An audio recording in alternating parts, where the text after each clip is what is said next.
pumapasok sa kalagitnaan natin. Sa maliit na eklesiya, walang problema. Pakunti pa eh. Pero pag lumalaki ang eklesiya, na tayo ay nagdadagdag ng mga responsabeng kapatid o pumapasok sa bagay ng eldership, yung tatlong bagay nito ay unting-unting lumilipat.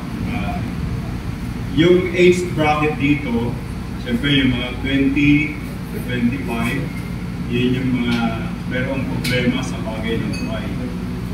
Yung lumampas na sa age nito, 40 plus, ito yung mga middle-aged one, na merong kaisipang sila ay mga bayani sa loob na eklesiya.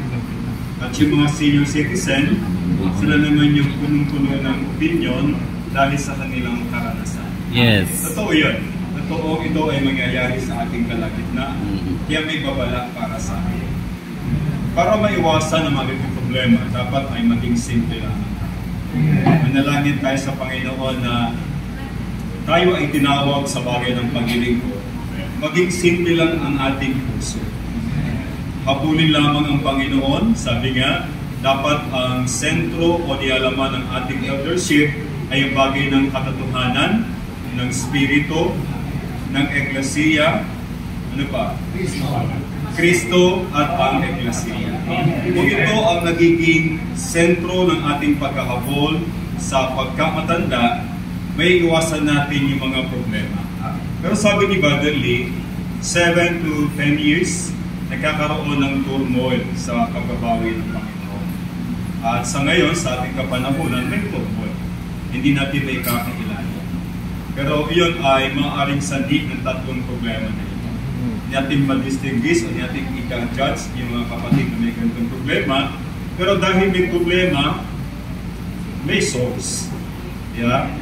Kung ang mga kapatid ay nagkakaroon ng kaisahan sa loob ng eklesiya, yun ay isang indikasyon na sila ay nagtatamasa lamang.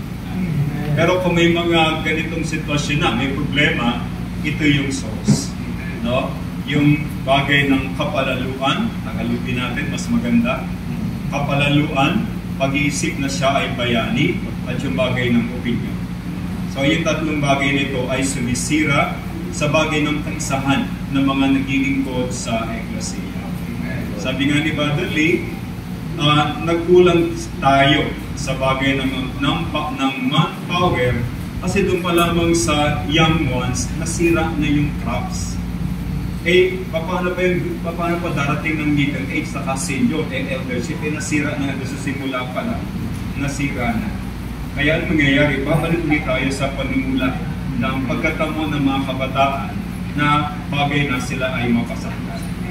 So kailangan natin manalangin na bawat sa atin ay maingatan ng Panginoon sa tatlong bagay na ito. Yung pagiging pride, no? Kapalaluan.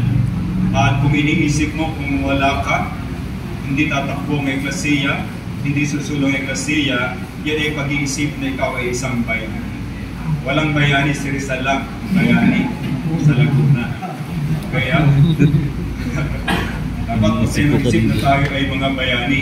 Magkukulang ang pagbabawi ng Panginoon sa Laguna kung wala ako. Kung meron tayong ganung kaisipan, bakit na? Magkakaroon tayo ng problema. Tapos na ang takbuhin natin. No? Hindi tayo makapag-declare na I finished the course. I have kept the faith. Hindi kaya i-declare. Tapos na tayo, mga kapatid. So, hindi isang bagay ng babala para sa atin. Okay? So, I hope na-enjoy natin yung mga mensahe ngayon.